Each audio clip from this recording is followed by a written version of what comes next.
Hudyo. Now, I want to say something more about this city. Pag sinabi ko, alam niyo po, pag sa Bible na kayo nababasa about Israel, about the city of God, it talks about you and me.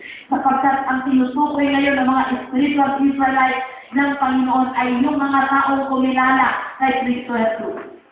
Hindi nga po tayo lineage ng Hudyo, pero lahat ng tao na nagkag-isa kay Kristo ay naging lahi ni Abraham.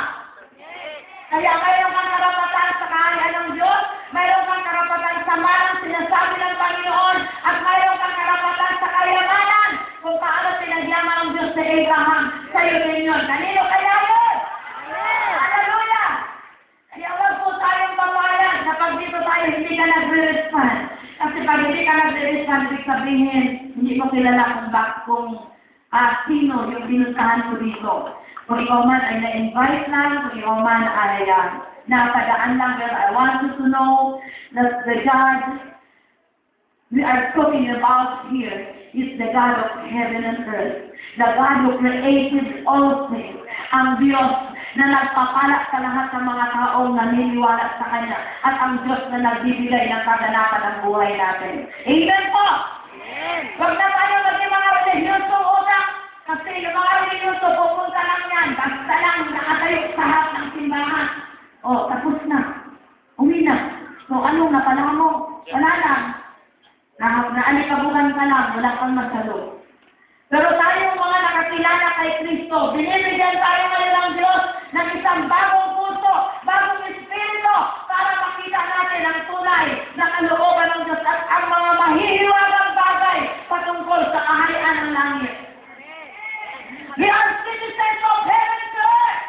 Amen. Kung bakit tayo nandito sa daigdig dahil mayroon pang plano ang Diyos na dapat natin tapusin. Mayroon pang purpose ang Panginoon sa buhay natin na dapat po natin tapusin.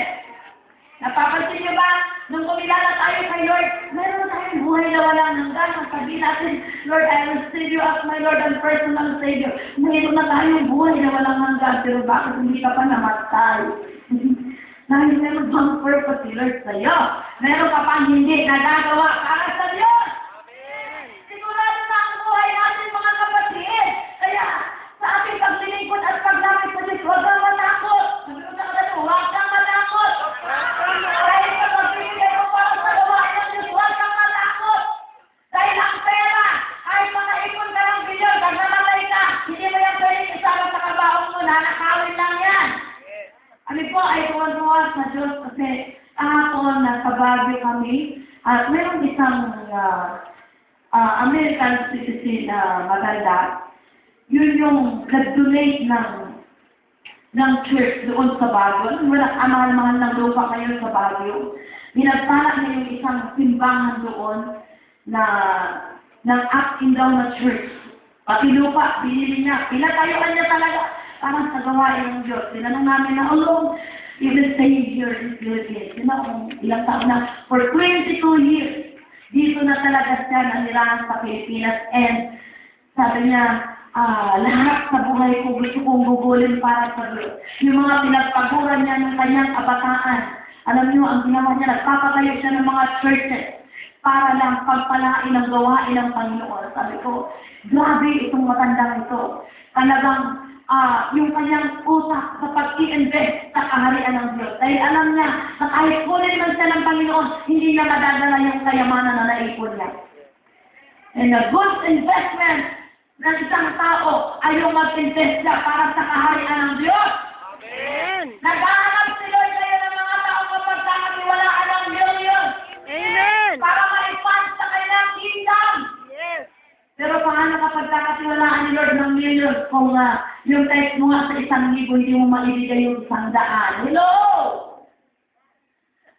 Big things start with a small and little thing.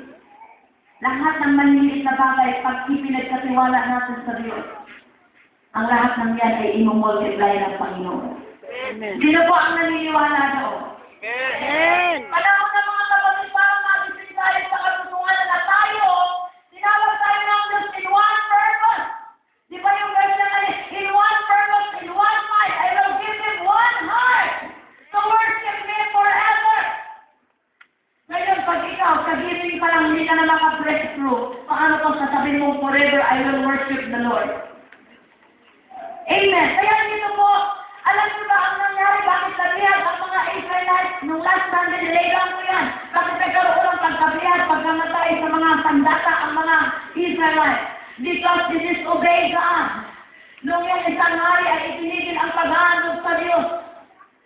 Yung isang hari ay pinagbawalan ng mga taong mag-worship sa Panginoon. That's glory to God. Hindi pumapayag ang Diyos. Kaya ang sabi niya, God never stops doing good. Our God is a holy God. Our God is a powerful God. Hindi siya pumapayag na ang kanyang pangalan ay mabaliwala. Ang kanyang kabanalan ay hindi maipakilala sa buong sanlibutan. You know, bakit mayroon ditong, diba, yung Israel falls to the king of Babylon. Kasi may mga panahon na lagi silang nabibiyag because they are all disobedient to God.